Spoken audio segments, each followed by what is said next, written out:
Shalom Bapak Ibu dan saudara-saudara kekasih dalam nama Tuhan kita Tuhan Yesus Kristus, dan selamat bertemu kembali di YouTube saya, Pendeta Rudolf H. Pasaribu Channel. Dengan dan lewat channel ini saya komit untuk senantiasa menyebarkan firman Tuhan, karena saya percaya berlandaskan Yesaya pasal 55 ayat 11 bahwa firman Tuhan yang saya dan bahkan Bapak Ibu dan saudara-saudara juga ikut sebar lewat apapun, juga termasuk lewat video ini, tidak akan kembali dengan sia-sia, tetapi akan bekerja sendiri lewat kuasa dan berkat urapan Roh Kudus.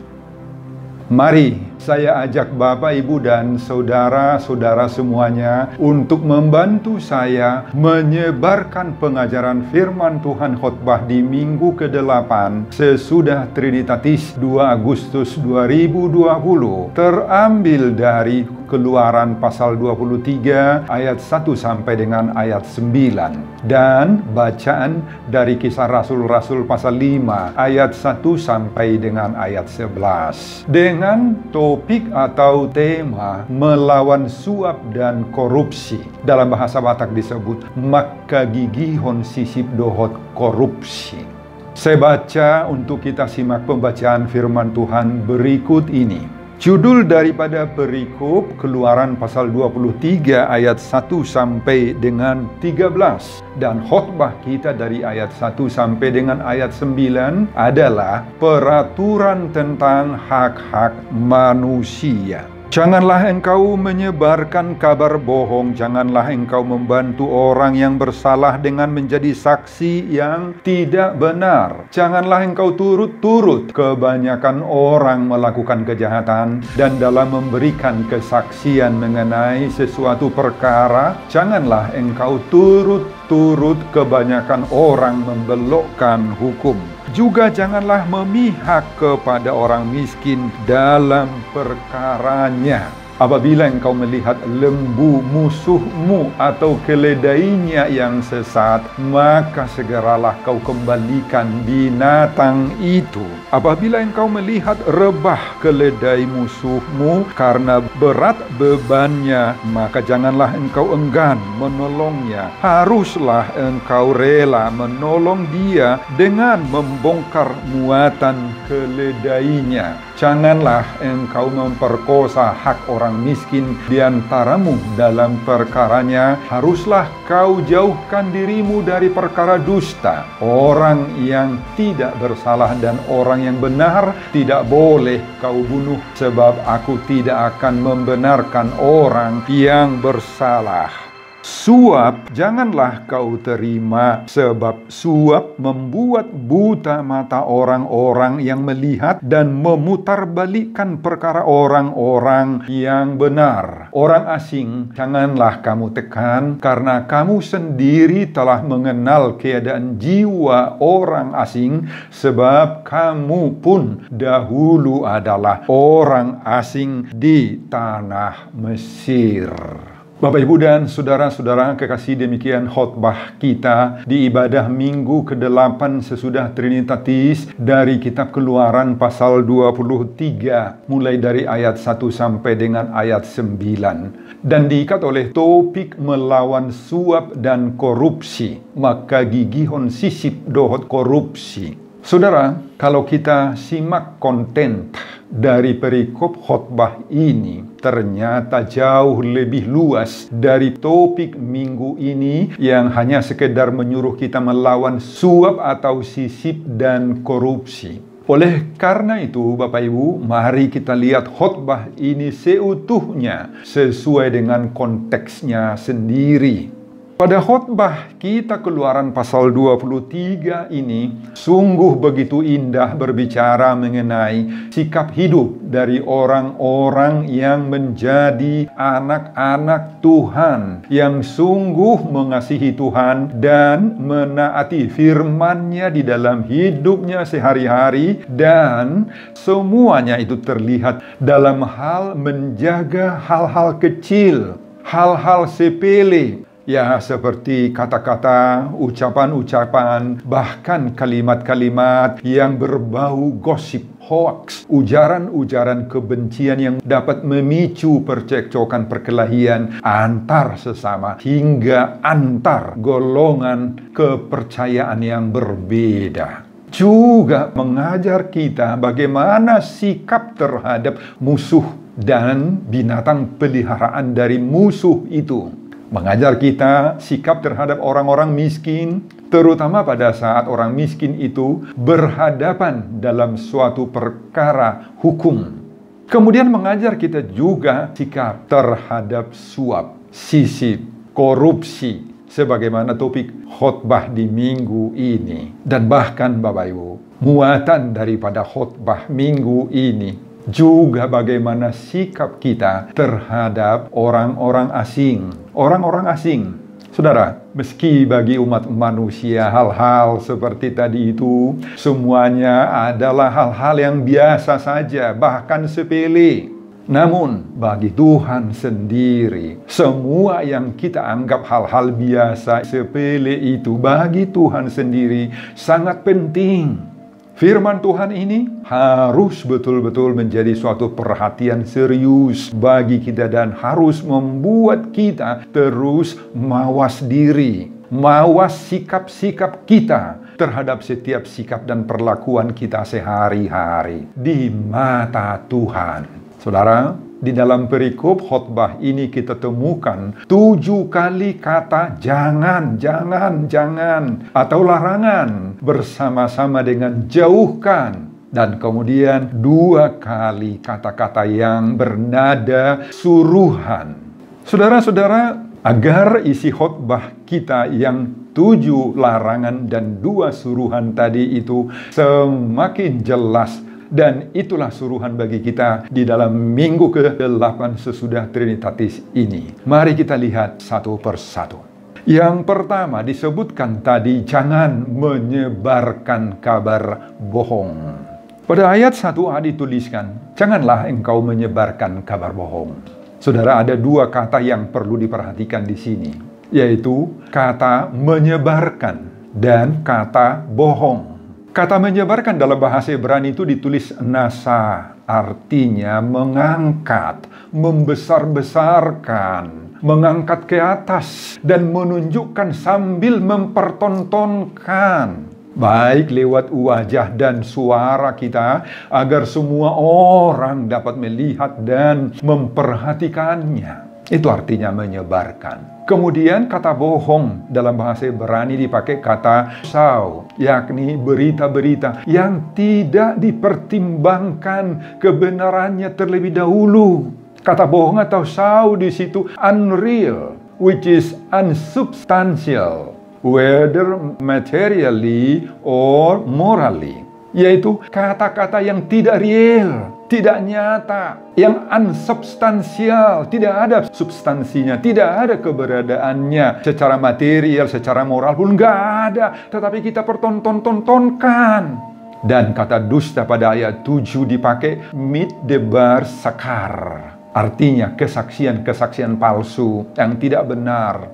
Sesuatu kata-kata yang bernilai rendah, nggak masuk akal. Hata-hata naso gabeak, naso maripola, naso perlu. Nah, ini menyebarkan kabar bohong itu Bapak Ibu. Jadi kata menyebarkan di sana mengandung 3 arti. Baik itu, pertama, kita sendiri yang menjadi sumber pembuat berita bohong itu. Yang kedua, kita yang menjadi penerima berita bohong itu dari orang-orang lain. Dan yang ketiga, kita menjadi penerus, penyebar berita-berita bohong itu sendiri. Kita yang menunjukkan ke atas seperti kata Ibrani nasa tadi, membesar-besarkan, mengangkat-angkat, menunjukkan sambil mempertontonkan. Saudara, untuk ketiga-tiga perbuatan inilah kita sekarang diingatkan, ya, dipaingot kita semua nari. Unang, jangan ikut kita. Kita tidak boleh menjadi sumber, tidak boleh menjadi penerima, bahkan tidak boleh menjadi penerus dari kabar-kabar bohong itu. Karena itu setiap kali kita mendengar suatu berita apalagi yang mengandung maksud untuk menjelek-jelekkan seseorang, janganlah kita cepat-cepat langsung percaya dan apalagi meneruskannya, menyebarkan berita-berita yang mengandung bohong, dusta, hoaks tersebut. Jangan, Bapak Ibu. Kita diingatkan oleh firman Tuhan ini agar kita jangan menjadi pencipta, sumber utama, pertama dari berita bohong itu. Dan pada saat kita atau engkau menerima suatu berita, engkau tidak boleh menelannya bulat-bulat. Engkau harus memikirkannya terlebih dahulu apa akibat moral, material, dan spiritual dari penyebaran berita itu. Kemudian selanjutnya akan memblokirnya, menahannya, dan membuangnya sendiri. Apalagi di zaman sekarang, sosmed begitu gampang untuk menjadi penerus pengembang dari berita bohong itu, Bapak Ibu. Kita diingatkan, pertimbangkan, jangan lakukan itu. Itu yang pertama. Kedua, pada ayat 1b dituliskan, jangan membantu orang yang bersalah. Saudara, dalam hal kebenaran, kita harus konsisten menegakkan kebenaran itu. Kita harus menyalahkan orang yang salah dan membenarkan orang yang benar. Kita tidak boleh sebaliknya menyalahkan orang benar atau membenarkan orang yang salah dengan alasan apapun. Saudara, soal kebenaran tidak boleh melihat wajah memereng buhi. Tidak boleh melihat keadaan orang, apakah dia orang kaya, orang miskin, apakah dia saudara dekat, bahkan apabila masih ada hubungan kekeluargaan, hubungan darah dengan kita. Kita harus menyalahkan orang yang salah dan membenarkan orang yang benar. Kita tidak boleh menyalahkan orang yang benar ataupun membenarkan orang yang salah. Memang sering sekali kita diperhadapkan dengan hal-hal kesetiakawanan. Kita solider karena pertemanan. Ada kesamaan dalam hal pertemanan. Satu gereja, satu sekolah, dan juga satu marga dan lain-lain kebersamaan kita. Namun, solider terhadap teman, semua hal itu tidak boleh merusak kebenaran. Meskipun mereka itu pembuat kesalahan itu punya hubungan dengan kita, tetapi kita wajib menjadi prinsip yang salah tetap salah dan yang benar tetap benar. Memang ini suatu hal yang sulit. Kenapa sulit? Coba bayangkan, andai kata yang bertikai itu adalah anak kita kontra anak orang lain, pasti anak kita yang duluan kita bela. Meskipun kita masih belum mengerti persoalan yang sebenarnya. Kalau yang bertikai itu adalah teman seagama kita, kontra dengan yang tidak seagama kita, tidak satu kepercayaan dengan kita. Banyak orang pasti teman seagamanya lah, sekepercayaannya lah yang dibela terlebih dahulu meskipun kita masih belum mengerti persoalan yang sebenarnya itu. Saudara, inilah yang diingatkan oleh khotbah minggu ke-8 sesudah Trinitatis itu. Junjung tinggi kebenaran. Jangan membela orang salah meski mereka saudara, teman, dan kekasih kita. Jangan. Yang ketiga, pada ayat 2a disebut, jangan turut-turut kebanyakan orang melakukan kejahatan dan membelokkan hukum. Dalam bahasa Batak disebut, dang jadi paihutonmu tahi torop laho majahati. Kata turut-turut atau paihutonmu dalam bahasa Inggris dipakai do not follow the crowd in doing wrong. Jadi perbuatan turut-turut, paihutihut, yang dalam bahasa Inggris dipakai follow the crowd, mengandung arti engkau jangan terpengaruh. Engkau jangan ikut-ikutan untuk berbuat yang tidak disadari, yang belum diketahui benar salahnya, apalagi melakukan kejahatan serta yang berhubungan dengan hal-hal yang menyangkut pelanggaran hukum. Melanggar hukum. Perbuatan seperti itu menunjukkan bahwa kita sendiri tidak punya pendirian, Bapak Ibu. Tidak punya konsistensi iman, mudah tergoda. Dan sekarang diingatkan oleh Tuhan lewat khotbah ini agar apa? Kalau saudara melihat banyak orang yang melakukan sesuatu, pikirkan lebih dulu apakah sesuatu itu benar atau salah. Kalau benar, ikutlah orang benar itu. Tetapi kalau sesuatu itu salah, jangan ikuti mereka dalam berbuat, meniru-niru, ikut-ikut dengan yang salah. Mari Bapak Ibu, kita jaga diri kita agar tidak mudah tergoda, terpengaruh, terperangkap untuk hal-hal yang jahat, yang melanggar hukum dan aturan-aturan yang ada. Dalam Roma pasal 12 ayat 2 kita diingatkan, janganlah kamu menjadi serupa dengan dunia ini, sehingga kamu dapat membedakan manakah yang menjadi kehendak Allah, apa yang baik, apa yang berkenan kepada Allah dan yang sempurna. Saudara, jauhkanlah sikap-sikap seperti ini yang mungkin timbul dalam berbagai-bagai hal, misalnya terikut-ikut untuk membenci orang lain, membenci pelayan gereja, hamba-hamba Tuhan, pendeta, terikut-ikut berdemonstrasi, ribut-ribut dalam gereja, dalam organisasi masyarakat, atau bahkan juga mogok-mogok, kerjalah, dan sebagainya. Jangan terikut-ikut Bapak Ibu. Hindarkan dirimu dari hal-hal yang bersifat ikut-ikutan. Yang keempat, jangan memihak kepada orang miskin dalam perkaranya dan jangan memperkosa hak orang miskin. Saudara, pada ayat 3, janganlah memihak kepada orang miskin dalam perkaranya disebutkan.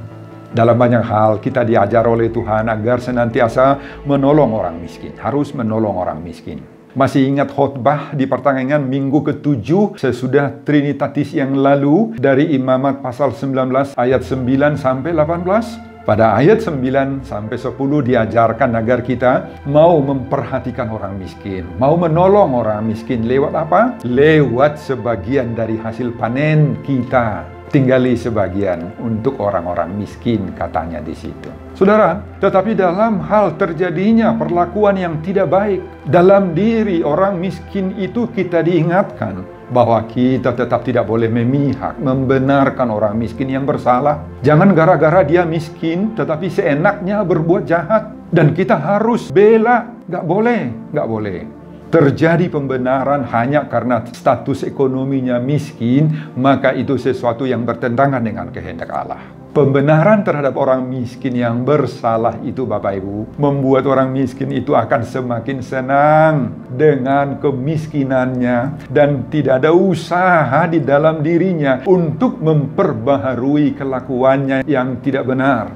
Jadi pembenaran terhadap orang miskin yang jelas-jelas bersalah itu adalah tindakan yang berlebihan dan tidak seturut dengan kehendak Allah. Jangan hindarkan pemikiran bahwa dalam setiap perkara yang dihadapi oleh orang miskin versus orang kaya, karena dia miskin maka dia akan otomatis benar. Dan karena dia orang kaya, maka otomatis salah. Tidak pasti seperti itu. Hindarkan itu. Anggapan seperti ini harus kita hindarkan, Bapak Ibu. Kebenaran harus di atas segala-galanya.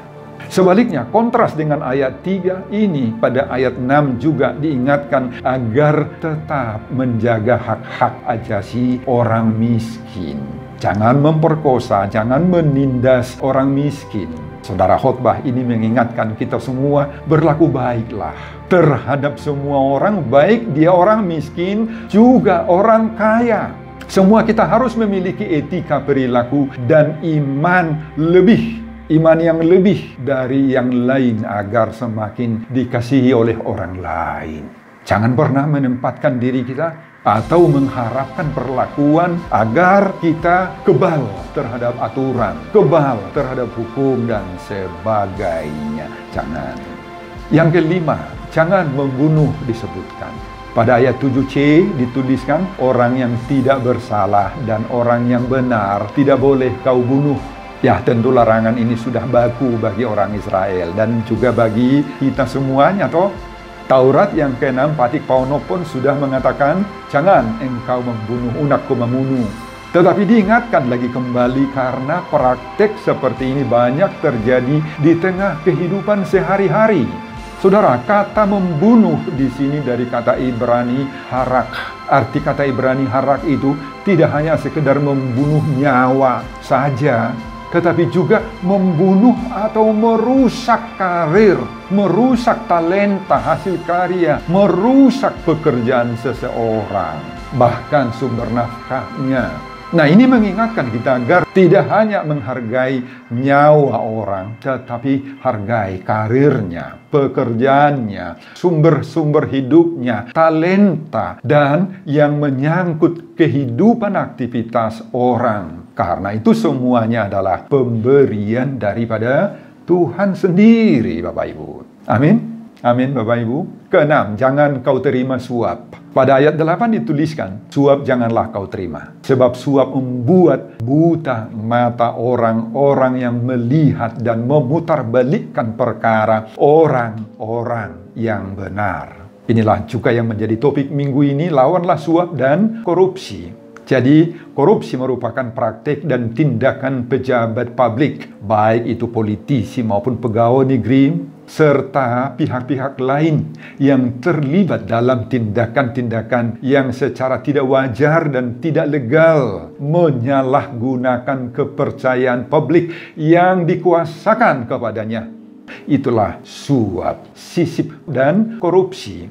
Ketiga-tiga perbuatan ini dapat disimpulkan sebagai praktek busuk untuk mendapatkan keuntungan yang meski dilakukan dengan cara-cara gelap, tersembunyi, terhindar dari mata atau pandangan orang. Namun ingat Bapak Ibu, tidak ada yang tersembunyi bagi Tuhan. Bagaimana hebatnya pun kelicikan orang melakukannya. Sebagaimana dalam epistel dalam minggu ini, Kisah Rasul pasal 5 ayat 1-11, pasangan suami istri Ananias dan Safira dihukum oleh Tuhan mati rebah. Karena apa? Karena melakukan korupsi. Dan ini sudah saya upload di YouTube.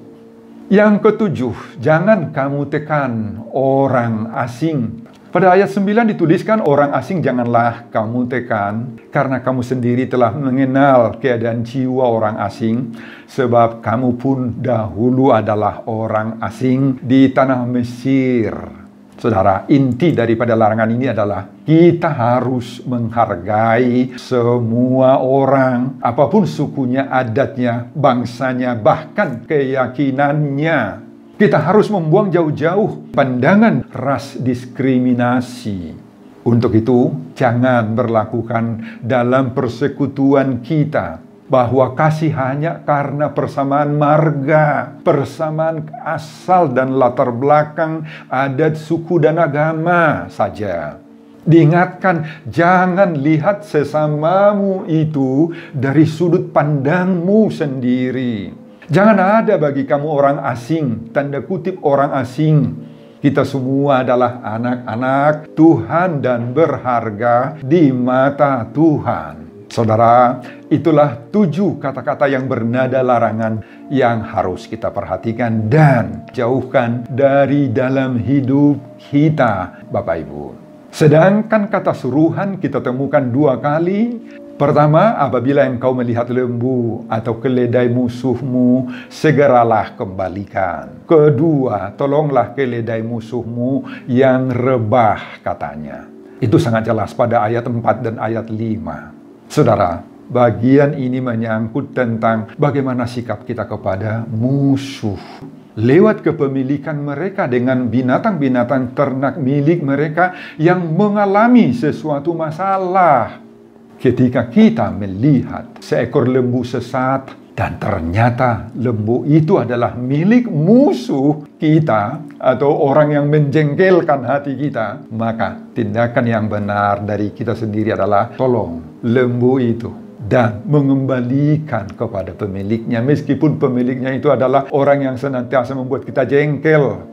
Dan ketika melihat seekor keledai milik seorang musuh juga rebah karena terlalu berat beban di pundaknya, maka tindakan kita yang baik adalah menolong keledai itu, bongkar muatan dari pundaknya supaya dia bangkit kembali. Saudara, memang ini sesuatu hal yang sulit kita lakukan. Kenapa sulit? Sebab kita sudah terlebih dahulu dipengaruhi oleh siapa pemilik binatang yang perlu ditolong itu? Musuh. Namun belajar dari firman Tuhan ini, Mari kita berbuat baik kepada semua orang, bahkan terhadap musuh sekalipun, dengan menolong binatang ternak milik musuh itu. Kita sudah menunjukkan kasih kita, pertemanan kita kepada semua orang, termasuk yang tadinya sangat membenci diri kita. Hidup di zaman sekarang memang terasa sulit, Bapak Ibu. Banyak yang membuat kita harus cuek. Sekali lagi cuek terhadap berbagai-bagai hal. Banyak hal yang membuat kita kehilangan rasa kasih terhadap sesama. Dan mungkin saja bisa menjadikan kita egois, mementingkan diri kita sendiri, menjadi orang yang individualistis, meragukan setiap orang di luar diri kita. Tetapi khotbah kita di minggu ke-8 sesudah Trinitatis ini membentuk, membekali kita semua orang percaya, orang Kristen, supaya kita jangan pernah kehilangan kasih, kepercayaan terhadap sesama kita. Dan apalagi juga termasuk kepada yang menjadi musuh yang kita maksudkan adalah orang yang selama ini membenci diri kita dan bahkan membuat kita jengkel. Tunjukkan belas kasihan kita kepada semua orang, Bapak Ibu, tanpa batas. Baik dia orang miskin, dia orang lemah, baik dia orang kaya, orang kuat, bahkan termasuk musuh sekalipun. Amin, Bapak Ibu. Tuhan memberi kekuatan kepada kita untuk memaknai dan menjalankan hidup yang benar, baik di mata manusia, terutama di mata Tuhan. Turpuk epistel pembacaan di minggu ke-8 sesudah Trinitatis 2 Agustus 2020 terambil dari kitab Kisah Rasul-Rasul pasal 5 ayat 1-11. Dan ini telah saya upload di YouTube. Jika Bapak Ibu dan saudara-saudara berkenan mau mendengarnya, buka kembali di YouTube channel saya.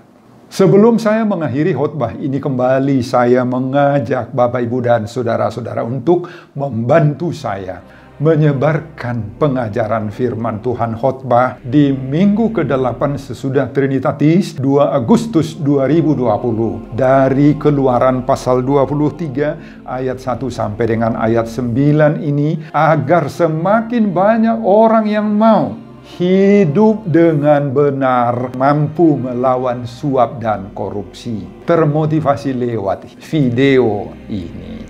Tonton juga video-video khotbah saya yang lain agar Bapak, Ibu, dan saudara-saudara memiliki sentuhan dan pemahaman rohani yang terus semakin diperkaya. Buka di YouTube saya, Pendeta Rudolf H. Pasaribu Channel. Selamat mengikuti ibadah minggu di gereja, bahkan di rumah kita juga. Buat kita semuanya, Tuhan Yesus memberkati kita. Shalom, Horas, amin. Terima kasih, saya sudah merekam video minggu tanggal 2 Agustus 2020. Keluaran pasal 23 sampai dengan ayat 9. Berkati hamba untuk persiapan khotbah berikutnya dan semuanya kemuliaan bagi Tuhan Allah di dalam nama Yesus Kristus.